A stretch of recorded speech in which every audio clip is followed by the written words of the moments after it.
नमस्कार दोस्तों, चैनल में आपका स्वागत है। मेरा नाम विश्वास है और निफ्टी और बैंक निफ्टी का एनालिसिस करेंगे कल के लिए, जो कि 28 मार्च 2024 यानी कि गुरुवार। सबसे पहले देखेंगे कि आज मार्केट में क्या हुआ। उससे पहले एक बार याद दिलाना चाहूँगा कि कल निफ्टी की जो है वो एक्सपायरी है, तो कल ध्यान रख के काम करें। एक्सपायरी का दिन है, खास तौर पर मैंने आपसे कहा है कि एक्सपायरी के दिन कॉशियसली ट्रेड करना है। 1 से 2 घंटे पहले मार्केट को सेटल होने दें। अगर वॉलेटिलिटी ज़्यादा है तो वेट करें, उसके बाद ही जब आपको प्लान के हिसाब से, आपके रूल के हिसाब से आपको एंट्री मिले, तभी जो है आपको एंट्री करनी है। अदरवाइज मार्केट को अवॉइड कर दें, क्योंकि मार्केट साइडवेज भी हो सकता है और मार्केट में फ्लक्चुएशंस टाइप के मूव्स आ सकते हैं। तो एक्सपायरी के दिन खास तौर पे ध्यान। और दूसरी चीज़ की ऑप्शन जो प्राइस चूज़ करें, जो आप ऑप्शन खरीदें, वो नेक्स्ट वीक का रखें, है ना। सेम वीकली एक्सपायरी का ऑप्शन ना रखें, नेक्स्ट वीक रखें, जिससे थोड़ा आपका रिस्क सिक्योर रहे। और आप ये भी ध्यान रखें कि मैक्सिमम जो लॉसेस होते हैं वो लोगों के होते हैं एक्सपायरी के दिन। तो ध्यान इसीलिए रखना है क्योंकि क्या होता है, यहाँ पे दिखाई देता है सब कुछ सस्ता, और सस्ते का मतलब अच्छा नहीं हो सकता। ध्यान दे के काम करना है हमें, क्योंकि सस्ता देख के हमें ये नहीं करना है कि हमें सस्ता देख के सीधे रास्ता ही पकड़ने लग जाए। तो हमें क्या करना है कि पहले चीज़ों को समझना है।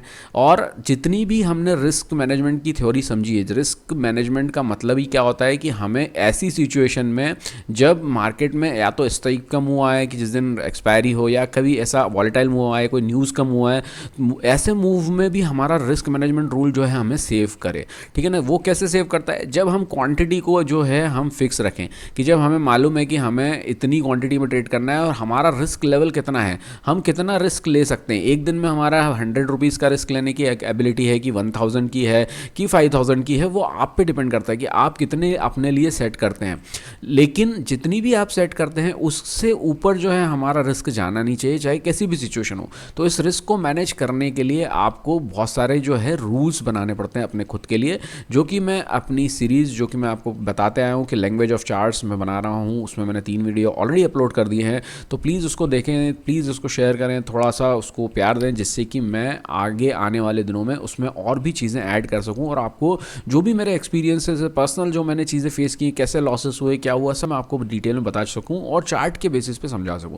तो इसीलिए वो प्लीज़ आप रिक्वेस्ट करता हूं आपसे कि उस चीज़ को देखिए, और साथ ही साथ वीडियोस को पूरा देखिए, प्लीज़ शेयर कीजिए, क्योंकि वीडियोस में व्यूज़ नहीं आ रहे हैं, डेली मेहनत करनी पड़ती है, और उसके बाद में व्यूज़ ना आए तो देखिए थोड़ा सा डीमोटिवेशन तो आ ही जाता है।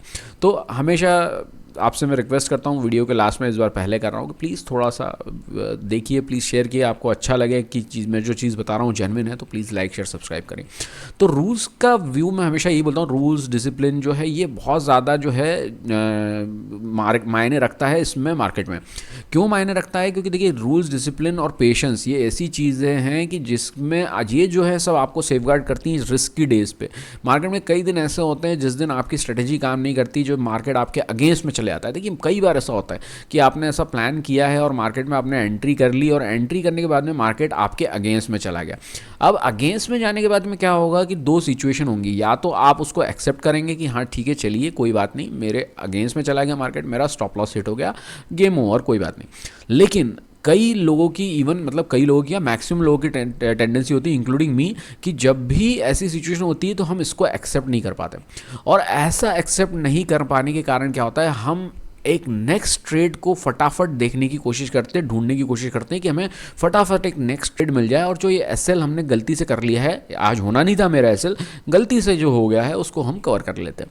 लेकिन उसके चक्कर में एक और एसएल यहाँ पे हम दे देते हैं। यहाँ पे थोड़ी सी फ्रस्ट्रेशन वाली सिचुएशन आ रही थी कि यार एक तो दे ही चुका था, यहाँ पे दूसरा आ गया, अब क्या करें, अब एक हाथ ट्रेड और ढूंढ लेते हैं। करते करते करते करते दिन भर में आपका जो है पैसा हो जाता है ख़त्म। तो ऐसी भी सिचुएशंस आती, इसीलिए मैं आपसे कहता हूँ कि जो रूल्स हैं, डिसिप्लिन है, पेशेंस है, और आपका प्लान है जो आपने डिसाइड किया किस तरह से मुझे ट्रेड लेना है, वो बहुत ही ज़्यादा इंपॉर्टेंट है। तो चलिए निफ्टी के चार्ट पे आ जाते हैं वापस से।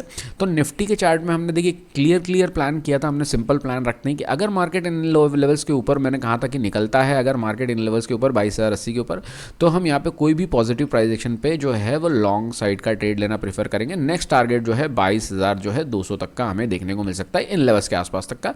लेकिन मार्केट थोड़ा सा ही पहले मीन्स लगभग 22,000 200 के आसपास ही एग्जैक्टली यहाँ से ही मार्केट ने जो है यहाँ तक के मार्केट ने टारगेट दिया। बहुत ही बढ़िया ट्रेड यहाँ पे अपॉर्चुनिटी मिली, एक ट्रेड की अपॉर्चुनिटी यहाँ मिली बहुत बढ़िया स्टॉप लॉस के साथ में, और एक ट्रेड अपॉर्चुनिटी यहाँ मिली आज निफ्टी में बहुत ही शानदार, बहुत ही छोटे स्टॉप लॉस के साथ। बहुत ही कम ऐसा होता है कि आपको बहुत ही सिंपल वे में अपॉर्चुनिटी मिले। यहाँ पे दो अपॉर्चुनिटी मार्केट ने दी और मार्केट ने क्लियर मोमेंटम दिया ऊपर की तरफ में, और दोनों में पेस ऑफ मोमेंटम बहुत ही अच्छा था कि इतने में ही उनके टारगेट रीच हो गए। तो इस टाइप के मूव आते हैं, तो ऐसे मूव्स के लिए हमें वेट करना पड़ता है पेशेंटली, और ये वेटिंग जो है आपको कभी नहीं अखरेगी। आप जब ये पेशेंस अपने में ले आएंगे ना, तो आपको ये कभी नहीं अखरेगा, आपको धीरे धीरे उसका मज़ा आने लगा कि मैंने इतना वेट किया और मुझे ये अपॉर्चुनिटी मिली, इतना वेट किया मुझे ये अपॉर्चुनिटी मिली। आप धीरे धीरे उसको एंजॉय करने लगेंगे। जैसे जैसे आपको वेट करने का जो आदत पड़ती जाएगी, वैसे वैसे आपकी ट्रेडिंग जो है वो सुधरती चली जाएगी। तो इसीलिए इस चीज़ को ध्यान में रख के काम करें। तो आज बहुत ही अच्छे 2 ट्रेड मिले। देखिए लेवल्स पे मार्केट ने बहुत ही अच्छे से काम किया हमारे। अब कल के लिए क्या प्लान कर सकते हैं? कल के लिए तो देखिए, कल के लिए आज मार्केट में एक अच्छा अपसाइड का मूव आया। अब कल के लिए किस तरीके से मार्केट काम कर सकता है हमें ध्यान देना है। मार्केट ने क्या किया, मार्केट ने हमारे टारगेट्स तो लगभग रीच कर दिया। मार्केट में जैसे मैंने ये ट्रेंड लाइन, ये जो दिख रही है आपको ट्रेंड लाइन, ये ऊपर की तरफ की ट्रेंड लाइन थी कि मतलब मार्केट इन लेवल्स के ऊपर जो है रेजिस्टेंस फेस कर रहा था यहाँ पे और प्रीवियसली मैंने जो मार्क किए लेवल वहाँ पे। अब यहाँ से मार्केट जो है इन लेवल्स तक तो रीच नहीं हुआ, इसके पहले ही मार्केट में जो है रेजिस्टेंस फेस हो गया। दैट मीन्स कि यहाँ पे थोड़ी सी जो है ये हमें एक दिखाता है कि यहाँ पे जो है वीकनेस यहाँ पे हमें दिखाई दे रही। अब यहाँ पे क्या हो सकता है फर्दर, अब यहाँ पे हम ये देख सकते हैं कि यहाँ पे हम किस तरीके से ट्रेड प्लान कर सकते हैं। देखिए सिंपल है, यहाँ पे मैंने एक और ट्रेंड लाइन ड्रॉ कर दी कि यहाँ से सपोर्ट मिला था, अब इस बार यहाँ पे मार्केट ने जाते जाते सपोर्ट दिखाया। अब कल के दिन अगर मार्केट जब तक इन लेवल्स के ऊपर कंटिन्यू नहीं कर लेता, तब तक हम जो है लॉन्ग साइड का ट्रेड नहीं लेंगे। जब मार्केट इन लेवल्स को मतलब 22,220 ही मान लीजिए आप कि 22,220 के ऊपर मार्केट सस्टेन होकर ऊपर की तरफ पॉजिटिव प्राइजेशन नहीं दिखाता, तब तक लॉन्ग साइड का ट्रेड हम जो है नहीं लेंगे। और ऊपर की तरफ अगर हमें ट्रेड मिलता है, इसके ऊपर मार्केट निकल के पॉजिटिव प्राइजेशन कंटिन्यूएशन करता है, तो हमें 22,300 तक के यहाँ पे टारगेट देखने को मिल सकते हैं। बहुत ज़्यादा टारगेट नहीं दिखाई दे रहे, 300 तक का भी स्कोप दिखाई दे रहा है क्लियरली। यहाँ से मार्केट कंटिन्यू करता है नीचे की तरफ। देखिए नीचे बहुत ही अच्छा हमें ट्रेड मिल सकता है। अगर मार्केट इन लेवल्स के नीचे निकलता है यहाँ से, तो हम यहाँ पे जो है कोई भी अप मूव पे कोई भी नेगेटिव प्राइजेशन देख के यहाँ पे शॉर्टिंग साइड का व्यू रख के ट्रेड ले सकते हैं। यहाँ से पहला target again market in levels को टेस्ट कर सकता है, लेकिन यहाँ पे जो है कॉशियस रहना है। यहाँ पे जो है मार्केट हो सकता है कल के दिन जो है market with in the range रहे और इस रेंज के आसपास, मतलब मार्केट इन लेवल्स के आसपास जाए, और मार्केट हो सकता है खुल के इन लेवल्स के आसपास जाए, और इस तरीके से मार्केट जो है इन रेंज के आसपास 22,100 के आसपास कहीं क्लोजिंग कर दे मार्केट। तो ये इस रेंज में भी मार्केट रह सकता है, इसलिए थोड़ा कॉशियस रहें। अगर यहाँ से एक ट्रेड मिलता है यहाँ से इसके नीचे में, तो बस यहीं तक का टारगेट लें, ज़्यादा लालच ना करें। और यहाँ से भी मार्केट एक बाउंस बैक मार सकता है। तो यहाँ से मैं पॉजिटिव ट्रेड लेना प्रेफर तो नहीं करूँगा, क्योंकि देखिए मार्केट एक रेंज में है और मार्केट बॉटम रेंज के पास में यहाँ से सपोर्ट लेके मार्केट डेफिनेटली ऊपर जा सकता है, लेकिन यहाँ पर मैं रिस्क लेना नहीं चाहूँगा, क्योंकि हो सकता है कि मार्केट यहाँ से नीचे की तरफ भी कंटिन्यू करे और नीचे बहुत अच्छे टारगेट हमें देखने को मिल सकते हैं। क्योंकि नीचे अगर मार्केट ब्रेक करता है, तो नीचे आने वाले दिनों में अच्छा खासा नीचे की तरफ मार्केट में हमें टारगेट देखने को मिल सकते हैं। तो ये ओवरव्यू जो है निफ्टी का दिखाई दे रहा है। आ जाते हैं बैंक निफ्टी पे और फटाफट बैंक निफ्टी का चार्ट देख के उसको भी देख लेते हैं। तो बैंक निफ्टी क्या कहता है, बैंक निफ्टी में भी आज बहुत अच्छा ट्रेड बना था।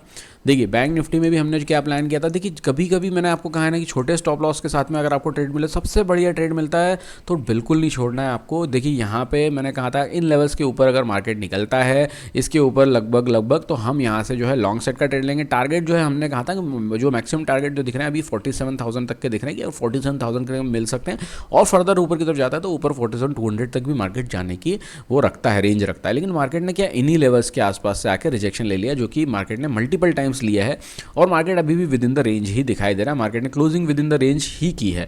तो मार्केट ने क्या किया, यहाँ से जैसे ही इसको ब्रेक किया, यहाँ से मार्केट ने वापस यहाँ पे पॉजिटिव प्राइजेशन दिखाया। यहाँ पे बहुत ही स्मॉल एस के साथ में बहुत ही बढ़िया यहाँ पे हमें टारगेट देखने को मिला। तो निफ्टी और बैंक निफ्टी में बहुत ही अच्छी आज के दिन हमारे प्लान के हिसाब से बहुत ही अच्छी ट्रेड अपॉर्चुनिटी मिली। ऐसा हमेशा ज़रूरी नहीं कि इसी तरीके से आपको प्लान मिले, लेकिन हाँ आज के दिन बहुत ही छोटे स्मॉल स्टॉप लॉस के साथ में बहुत ही अच्छा टारगेट देखने को मिला। अब यहाँ से देखिए क्या सिचुएशन बनी, मार्केट यहाँ से रिजेक्शन लिया मार्केट ने, और यहाँ से मार्केट ने नीचे की तरफ कंटिन्यू किया। यहाँ से अगेन बाउंस बैक देखने को मिला हमें अप साइड का, लॉन्ग साइड का, और मार्केट अगेन जैसे इस रेंज पे आया, देखिए यहाँ पे जाते जाते 5 मिनट की 2 कैंडल जो है रिजेक्शन टाइप की बनती हुई दिखाई दे रही है। इसको बहुत ज़्यादा हम इंपॉर्टेंस नहीं देंगे क्योंकि क्लोजिंग टाइम की है, तो ये तो एडजस्टमेंट्स होते हैं, लेकिन फिर भी मार्केट ने यहाँ पे जाते जाते रिजेक्शन लिया और यहाँ पे ऊपर की तरफ क्लोजिंग मार्केट नहीं कर पाया। तो कल के दिन क्या हो सकता है कि एक तो बैंक निफ्टी की एक्सपायरी थी, तो सीधी सी बात है market with in the range रहा। देखिए मार्केट यहाँ से शुरू हुआ और मार्केट जो है इसी रेंज में आके क्लोज हो गया। तो इसी तरीके से निफ्टी में कल के दिन हो सकता है। तो कल के दिन क्या करेंगे, अब हम इसके ऊपर जब तक मार्केट अब इन लेवल्स के ऊपर ब्रेक नहीं निकलेगा, जैसे ही मार्केट 47,000 के ऊपर निकलेगा तब हम जो है 47,200 तक के जो है टारगेट के लिए ऊपर की तरफ का ट्रेड देखेंगे। इन लेवल्स को पहले ब्रेक हो जाने देंगे, इसके ऊपर ही अगर कोई पॉजिटिव अपॉर्चुनिटी मिलेगी तभी हम जो है लॉन्ग साइड का ट्रेड देखेंगे इन लेवल्स के ऊपर। अगर यहाँ से मार्केट नीचे की तरफ कंटिन्यू करता है तो वेट करेंगे। अगर ये ट्रेंड लाइन जो मैंने ड्रॉ करी यहाँ पे भी कोई पॉजिटिव प्राइजेशन देखता है तो अगेन एक यहाँ पे ट्रेड ट्राई किया जा सकता है। टारगेट अगेन इन लेवल्स हाइस तक के और यहाँ तक ही हम देख सकते हैं, लेकिन ये थोड़ा सा रिस्की रहेगा, इसलिए यहाँ पे थोड़ा ध्यान दें, क्योंकि हो सकता है मार्केट में यहाँ से नीचे की तरफ मार्केट ब्रेक करे और फर्दर कंटिन्यू करे। नीचे की तरफ अगर मार्केट ब्रेक करता है तो वेट करेंगे, इन लेवल्स के आसपास वापस एक अप मूव आने देंगे और फिर अगेन यहाँ से रिजेक्शन कंटिन्यू करता है तो फिर अगेन हम पहला टारगेट जो है यहाँ तक का देख सकते हैं। यहाँ से यहाँ तक का एक ट्रेड शॉर्टिंग साइड का यहाँ पे हमें मिल सकता है और फर्दर नीचे की तरफ ब्रेक करता है तो हमें आने वाले दिनों में और नीचे करके टारगेट देखने को मिल सकते हैं। वो मैं आपको थोड़ा सा जूम आउट करके बता देता हूँ कि कहाँ तक के, वो लगभग 46,400 तक के भी हमें टारगेट यहाँ पे देखने को मिल सकते हैं अगर मार्केट इन लेवल्स को नीचे की तरफ ब्रेक करता है। दैट मीन्स कि अगर मार्केट यहाँ से नीचे की तरफ आता है, हम वेट करेंगे, इस टाइप से कुछ प्राइजेशन मिलता है तो यहाँ से यहाँ तक का एक अच्छा ट्रेड अपॉर्चुनिटी हमें मिलेगी। अगर यहाँ से फर्दर कंटिन्यू करता है तो नीचे की तरफ हमें 46,400 तक के भी टारगेट देखने को मिल सकते हैं यहाँ पे। तो ये हो गई बैंक निफ्टी की बात। तो अगेन आपसे रिक्वेस्ट करना चाहूँगा कि अगर आपको वीडियो अच्छा लगे तो प्लीज़ प्लीज़ प्लीज़ लाइक कीजिए, थोड़ा सा शेयर कीजिए लोगों में, जिससे कि लोग देखें और मुझे थोड़ा सा मोटिवेशन मिले तो मैं आगे आने वाले दिनों में इसमें FIAs का डेटा एनालिसिस और ऑप्शन चेन का एनालिसिस भी ऐड करने की कोशिश करूँगा। अभी बिल्कुल ही व्यूज़ नहीं आ रहे, कल के वीडियो में तो व्यू ही नहीं थे। और मैं आपसे रिक्वेस्ट करूँगा जो लोग भी वीडियो देखते हैं कभी, तो आप पीछे वाली वीडियोज़ भी जाके देखिए, जिस डे पे हमने उसका डे का एनालिसिस किया उसके प्रीवियस डे का आप वीडियो देखिए, जिससे कि आपको समझ में आएगा कि एनालिसिस किस तरीके से आपको मतलब हेल्प कर रहा है या नहीं कर रहा है। अगर जो चीज़ मैंने उसमें बताई है वो आपको किस तरीके से नेक्स्ट डे पे मार्केट ने परफॉर्म किया, वो सब चीज़ आप पीछे वाले वीडियोस में जाके देखें, जिससे कि आपको आइडिया हो और आप आगे आने वाले दिनों में उसको देख के समझ पाएँ। तो चलिए, होपफुली अगर आपको वीडियो अच्छा लगेगा तो प्लीज़ लाइक शेयर सब्सक्राइब करना ना भूलें। Thank you so much, bye bye, take care and happy trading.